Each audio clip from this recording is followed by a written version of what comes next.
नमस्कार मेरे प्यारे साथियों, welcome to my YouTube channel GTM classes.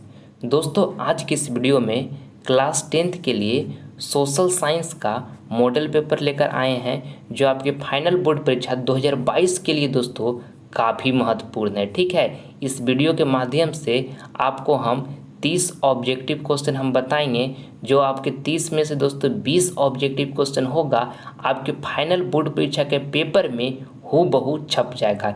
ये मेरा दोस्तों गारंटी है। ठीक है, इसलिए इस वीडियो को आप कंप्लीट देखिएगा, शुरू से लेकर अंत तक देखिएगा, एक भी प्रश्न को आप स्किप नहीं कीजिएगा। ठीक है, क्योंकि दोस्तों ये मॉडल पेपर आपके फाइनल बोर्ड परीक्षा 2022 के लिए काफ़ी महत्वपूर्ण है। ठीक है, तो आइए हम जल्दी से वीडियो का स्टार्ट करते हैं पहले नंबर प्रश्न से। सूती वस्त्र किस पर आधारित उद्योग है? ऑप्शन ए में लिखा हुआ है कृषि, बी में लिखा हुआ खनिज, सी में लिखा उपभोक्ता और डी में लिखा इनमें से कोई नहीं। तो ये प्रश्न में आपको यहाँ से बताना है दोस्तों कि सूती वस्त्र किस पर आधारित उद्योग है, तो कृषि पर आधारित उद्योग है। ठीक है, ऑप्शन नंबर यहाँ पे ए जो होगा हमारा बिल्कुल राइट आंसर हो जाएगा। ठीक है, आइए अगला प्रश्न हम देख लेते हैं।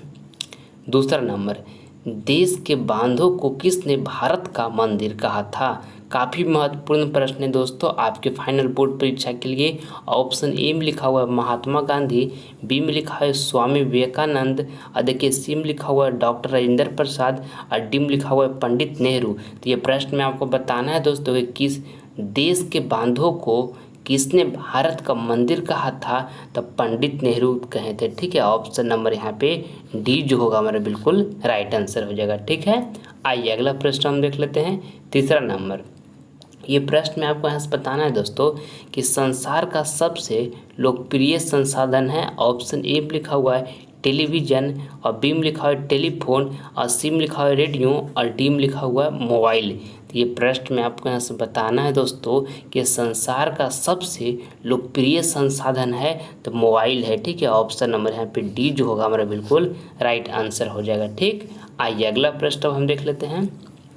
चौथा नंबर, कोयले का सर्वोत्तम प्रकार कौन सा है? ऑप्शन ए में लिखा हुआ है एंथ्रेसाइट, बी में लिखा हुआ है पीट, और देखिए सी में लिखा हुआ है लिग्नाइट, और डी में लिखा हुआ है बिटुमिनस।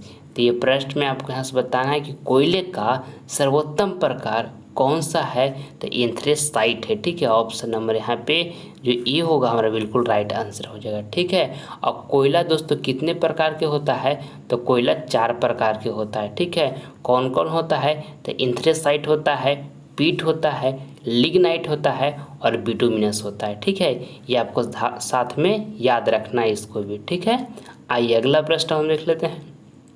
5वां नंबर, बिहार में संपूर्ण क्रांति का नेतृत्व निम्नलिखित में से किसने किया? दोस्तों ये प्रश्न आपके फाइनल बोर्ड परीक्षा के लिए काफ़ी महत्वपूर्ण है। बहुत बार आपके फाइनल बोर्ड परीक्षा में प्रश्न पूछा गया है। ठीक है, ऑप्शन ए में लिखा हुआ है मोरारजी देसाई, बी में लिखा हुआ है नीतीश कुमार, और देखिए सी में लिखा है इंदिरा गांधी, और डी में लिखा है जयप्रकाश नारायण। तो ये प्रश्न में आपको बताना है दोस्तों कि बिहार में संपूर्ण क्रांति का नेतृत्व निम्नलिखित में से किसने किया, तो जयप्रकाश नारायण किए। ठीक है, ऑप्शन नंबर यहाँ पे डी जो होगा हमारा बिल्कुल राइट आंसर हो जाएगा। आइए अगला प्रश्न हम देख लेते हैं। राष्ट्रीय स्वयंसेवक संघ की स्थापना कब और किसने की?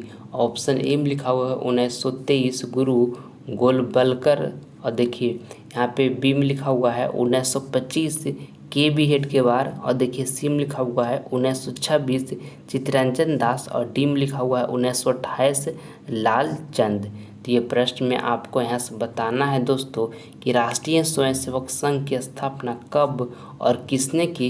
दोस्तों 1925 ईस्वी में राष्ट्रीय स्वयंसेवक संघ की स्थापना हुआ, और किसने की, तो के बी हेडगेवार ने की है। ठीक है, ऑप्शन नंबर यहाँ पे बी जो होगा हमारा बिल्कुल राइट आंसर हो जाएगा। ठीक है, आइए अगला प्रश्न हम देख लेते हैं। 7वां नंबर, निम्नलिखित में से कौन छोटे पैमाने का उद्योग है? ऑप्शन ए में लिखा हुआ है चीनी उद्योग, बी में लिखा हुआ है कागज उद्योग, और सी में लिखा हुआ है खिलौना उद्योग, और डी में लिखा हुआ है विद्युत उपकरण उद्योग। तो ये प्रश्न में आपको यहाँ से बताना है दोस्तों कि निम्नलिखित में से कौन छोटे पैमाने का उद्योग है, तो खिलौना उद्योग जो है दोस्तों ये छोटे पैमाने का उद्योग है। ठीक है, ऑप्शन नंबर सी यहाँ पर हमारा बिल्कुल राइट आंसर हो गया। ठीक है, आइए अगला प्रश्न हम देख लेते हैं। 8 नंबर, जालियांवाला बाग हत्याकांड कब हुआ था? ऑप्शन ए में लिखा हुआ 13 अप्रैल 1919, बी में लिखा हुआ 14 अप्रैल 1920 और सी में लिखा हुआ 15 अप्रैल 1919 और डी में लिखा हुआ 16 अप्रैल 1920। तो ये प्रश्न में आपको यहाँ से बताना है दोस्तों कि जालियांवाला बाग हत्याकांड कब हुआ था। तो 13 अप्रैल 1919 ईस्वी को जालियांवाला बाग हत्याकांड हुआ था। ठीक है, आपको इसको याद कर लेना है। ऑप्शन नंबर ए यहाँ पर हमारा बिल्कुल राइट आंसर हो गया। आइए अगला प्रश्न हम देख लेते हैं। 9 नंबर, टिहरी बांध का निर्माण किस प्रदेश में किया गया? ऑप्शन ए में लिखा हुआ है उत्तराखंड, बी में लिखा हुआ है राजस्थान और सी में लिखा हुआ है उत्तर प्रदेश और डी में लिखा हुआ है मध्य प्रदेश। तो ये प्रश्न में आपको यहाँ से बताना है दोस्तों कि टिहरी बांध का निर्माण किस प्रदेश में किया गया? तो उत्तराखंड में किया गया। ठीक है, ऑप्शन नंबर यहाँ पे ए जो होगा हमारा बिल्कुल राइट आंसर हो जाएगा। आइए अगला प्रश्न हम देख लेते हैं। 10 नंबर, भारत में औरतों के लिए आरक्षण की व्यवस्था किस संस्था में है? ऑप्शन ए में लिखा हुआ है लोकसभा, बी में लिखा हुआ विधानसभा और सी में लिखा हुआ मंत्रिमंडल और डी में लिखा हुआ पंचायती राज व्यवस्था।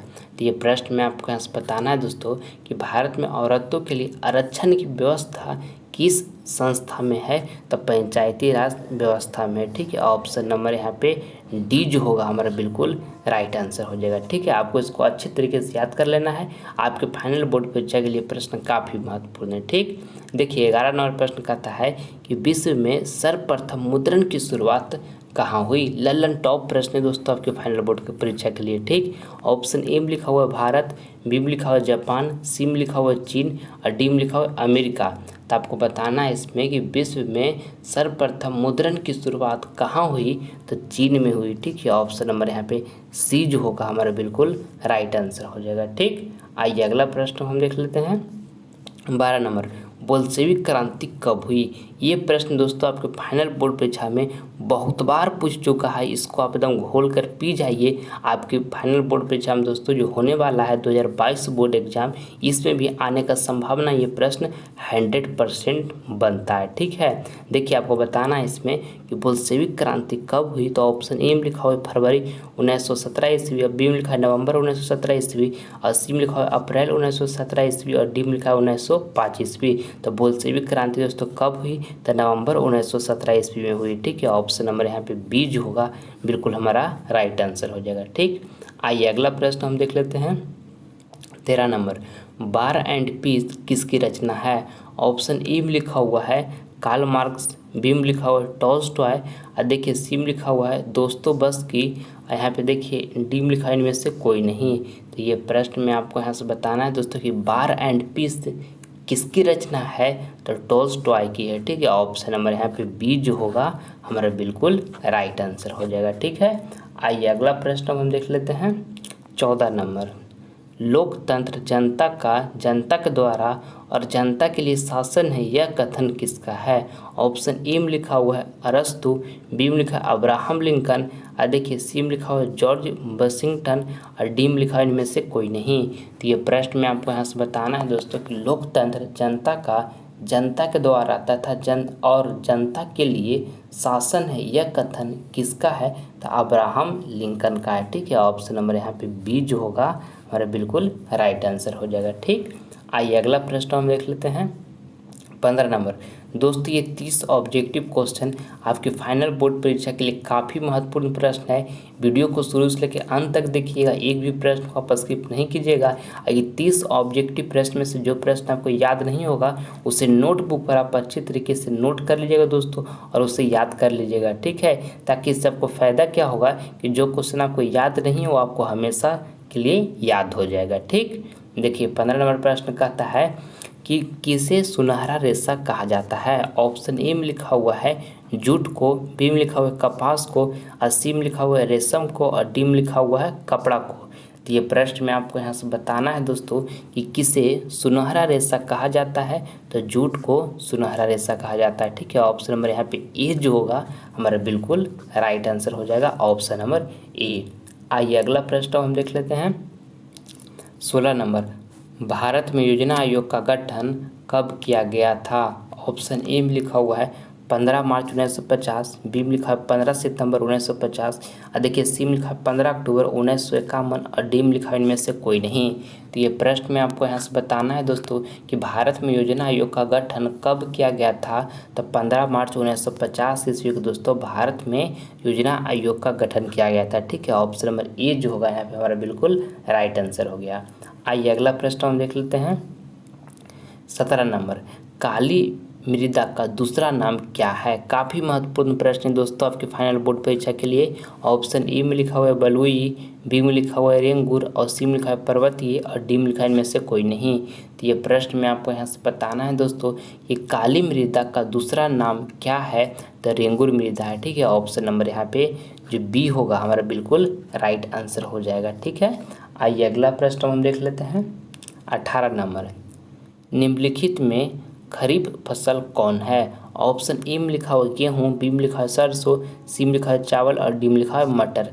तो ये प्रश्न में आपको यहाँ से बताना है दोस्तों कि निम्नलिखित में खरीफ फसल कौन है। तो देखिए ये गेहूँ जो दोस्तों ये रबी फसल है। ठीक है, आपको इसको ध्यान में रखना है। गेहूँ कौन फसल है, तो रबी फसल है। और देखिए सरसों भी दोस्तों रबी फसल है। और देखिए मटर भी दोस्तों रबी फसल है। और ये चावल जो है ये क्या है, खरीफ फसल है। तो ऑप्शन नंबर यहाँ पे हमारा सी जो होगा बिल्कुल राइट आंसर हो जाएगा। ठीक, आइए अगला प्रश्न हम देख लेते हैं। 19 नंबर, ये प्रश्न में आपको यहाँ से बताना है कि बिहार में पंचायती राज व्यवस्था का कार्यकाल है। ऑप्शन ए में लिखा हुआ है 4 वर्ष, बी में लिखा हुआ है 5 वर्ष और सी में लिखा हुआ है 6 वर्ष और डी में लिखा हुआ है 7 वर्ष। तो ये प्रश्न में आपको यहाँ से बताना है दोस्तों कि बिहार में पंचायती राज व्यवस्था का कार्यकाल है तो 5 वर्ष है। ठीक है, ऑप्शन नंबर यहाँ पे बी जो होगा बिल्कुल हमारा राइट आंसर हो जाएगा। आइए अगला प्रश्न हम देख लेते हैं। 20 नंबर, सोपानी कृषि किस राज्य में प्रचलित है। ऑप्शन ए में लिखा हुआ है बिहार का मैदानी क्षेत्र में और यहाँ देखिए बी में लिखा हुआ उत्तराखंड और सी में लिखा हुआ हरियाणा और डी में लिखा हुआ पंजाब। तो ये प्रश्न में आपको यहाँ से बताना है दोस्तों कि सोपानी कृषि किस राज्य में प्रचलित है। तो उत्तराखंड में प्रचलित है। ठीक है, काफ़ी महत्वपूर्ण प्रश्न है, इसको आपको अच्छी तरीके से याद कर लेना है। आइए अगला प्रश्न हम देख लेते हैं। 21 नंबर, दोस्तों आगे बढ़ने से पहले आपसे हमारी एक छोटी सी रिक्वेस्ट है कि अगर जो आप अभी तक हमारे चैनल को सब्सक्राइब नहीं किए हैं तो प्लीज़ दोस्तों आप इसे सब्सक्राइब कर लें। इससे फ़ायदा क्या होगा कि जब भी हम लाइव क्लास आएंगे तो उसका नोटिफिकेशन सबसे पहले आपको प्राप्त होगा। ठीक है, देखिए अब 21 नंबर प्रश्न कहता है अंकोर वाट का मंदिर कहाँ स्थित है। ऑप्शन ए में लिखा हुआ है वियतनाम और बी में लिखा हुआ है लाओस, सी में लिखा है कंबोडिया और डी में लिखा है थाईलैंड। ये प्रश्न दोस्तों आपके फाइनल बोर्ड परीक्षा के लिए अति महत्वपूर्ण प्रश्न है। आपको बताना है कि अंकोर वाट का मंदिर कहाँ स्थित है, तो कंबोडिया में स्थित है। ठीक है, ऑप्शन हमारे यहाँ पे सी जो होगा हमारा बिल्कुल राइट आंसर हो जाएगा। ठीक है, दोस्तों अंकोर वाट मंदिर में किस हिंदू देवता का पूजा होता है, तो भगवान विष्णु का पूजा होता है अंकोर वाट मंदिर में। ठीक है, और अंकोर वाट मंदिर का निर्माण दोस्तों किसने करवाया, तो सूर्यवर्मन द्वितीय ने करवाया अंकोर वाट मंदिर का निर्माण। ठीक है, ये भी आपको ध्यान में रखना है। आइए अगला प्रश्न हम देख लेते हैं। 22 नंबर, इनमें किसको प्राथमिक क्षेत्र भी कहा जाता है। ऑप्शन ए में लिखा हुआ है सेवा क्षेत्र, बी में लिखा है कृषि क्षेत्र और सी में लिखा है औद्योगिक क्षेत्र और डी में लिखा हुआ इनमें से कोई नहीं। तो ये प्रश्न में आपको यहाँ से बताना है दोस्तों कि इनमें किसको प्राथमिक क्षेत्र भी कहा जाता है। तो कृषि क्षेत्र को दोस्तों प्राथमिक क्षेत्र कहा जाता है। ठीक है, ऑप्शन नंबर यहाँ पे हमारा जो बी होगा बिल्कुल राइट आंसर हो जाएगा। देखिए तृतीयक क्षेत्र दोस्तों, तृतीयक क्षेत्र किसको कहा जाता है, तो सेवा क्षेत्र को तृतीयक क्षेत्र कहा जाता है। ठीक है, आपको साथ में इसको याद रखना है।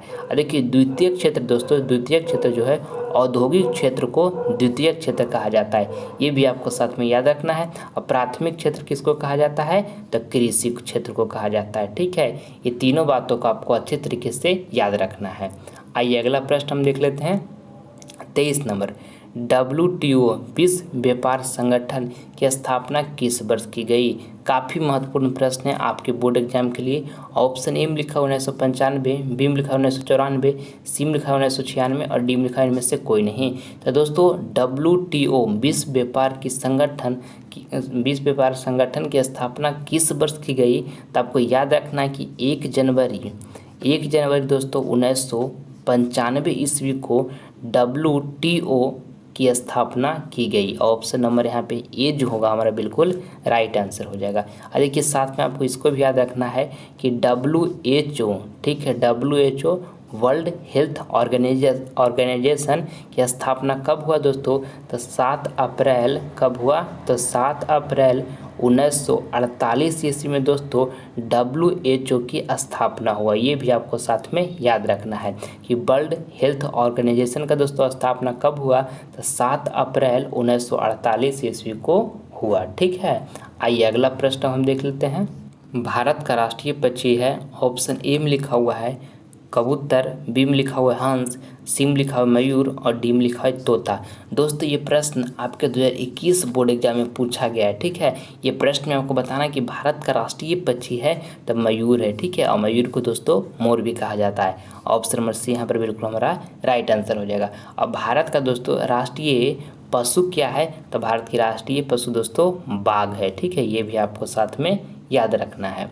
देखिए 25 नंबर प्रश्न कहता है कि बृहद क्षेत्र में जल की उपस्थिति के कारण ही पृथ्वी को कहते हैं। ऑप्शन ए में लिखा है उजला ग्रह, बी में लिखा है नीला ग्रह और सी में लिखा हुआ लाल ग्रह और डी में लिखा हुआ है हरा ग्रह। तो ये प्रश्न में आपको यहाँ से बताना है दोस्तों कि बृहद क्षेत्र में जल की उपस्थिति के कारण ही पृथ्वी को कहते हैं तो नीला ग्रह कहते हैं। ठीक है, ऑप्शन नंबर यहाँ पे बी जो होगा हमारा बिल्कुल राइट आंसर हो जाएगा। ठीक है, आइए अगला प्रश्न हम देख लेते हैं 26 नंबर। और दोस्तों अगर जो आप हमारे अदर सब्जेक्ट का वीडियो देखना चाहते हैं तो आप हमारे डिस्क्रिप्शन में जाइए, वहाँ पे आपको सारा सब्जेक्ट का दोस्तों प्लेलिस्ट का लिंक मिल जाएगा और उसमें जितना भी प्रश्न हम किए हैं कवर वो आपके फाइनल बोर्ड परीक्षा 2022 के लिए अति महत्वपूर्ण है। ठीक है, इसलिए एक बार आप उसे ज़रूर देखें, आपको उससे काफ़ी मदद मिलेगा। ठीक, देखिए 26 नंबर प्रश्न में आपको बताना है कि भारत के केंद्रीय बैंक कौन है? ऑप्शन ई में लिखा हुआ है reserve bank of India, B में लिखा हुआ है